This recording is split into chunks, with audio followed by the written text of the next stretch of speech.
This morning I wanted to share with you a reflection on the Stations of the Cross, a beautiful devotion that has been held through the centuries, especially in the Catholic Church during the season of Lent, where faithful Christians and Catholics follow the path of Christ and his journey on his passion, death, and resurrection. And so this last week I was asked to do a reflection on stations number 10, 11, and 12 for an ecumenical luncheon that we had hosted here at All Saints. And I wrote this ballad inspired by the Holy Spirit, and I wanted to share it with you today as we focus on stations number 10, 11, and 12. As I was praying in church one day, a young man came up by me in the pew and asked me if he could sit down and pray with me too. I moved over and invited him to sit down as we gazed on the Stations of the Cross and Jesus wearing his bloody crown. He had never thought about or reflected on the stations in prayer, and I told him to think in a deep way as he would be walking with Christ right there. I shared with him that reflecting on these stations, I saw a reflection of my own life while seeing Jesus go through all of his strife.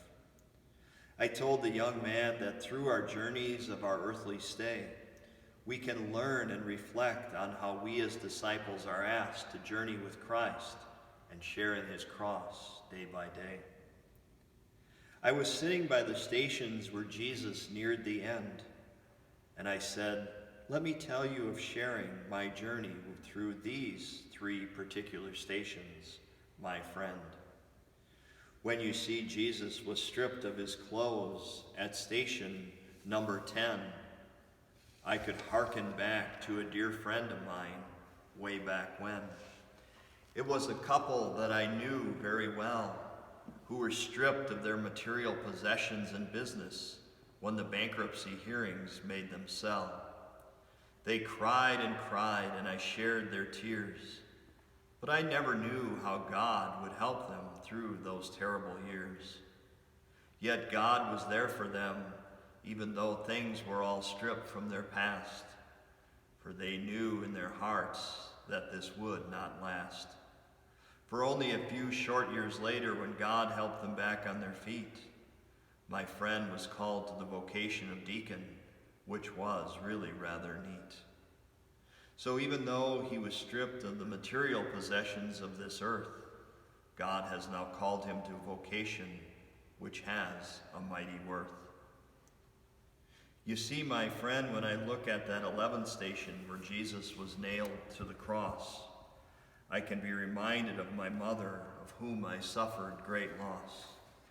For through her death she was nailed to a tree as well, a disease called ALS, a terrible death which I am here to tell.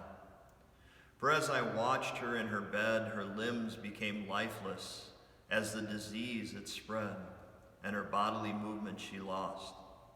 And I knew I was sitting with her as she was sharing in the nailing to the cross. But just like Jesus, she loved me to the end, for this I know, as she left me with her great spirit when God said that it was her time to go. And even now I feel that she is there as I remember her 11th station journey and being nailed to the cross. As losing a mother, I will never forget her loss. And on the 12th station, seeing Jesus hanging from the tree, I remember a time that I was called to be with a family from noon to 3. I sat with a family whose daughter's life was terribly shaken as her ex-husband was holding her hostage, and then in a brief gunshot, her life was taken.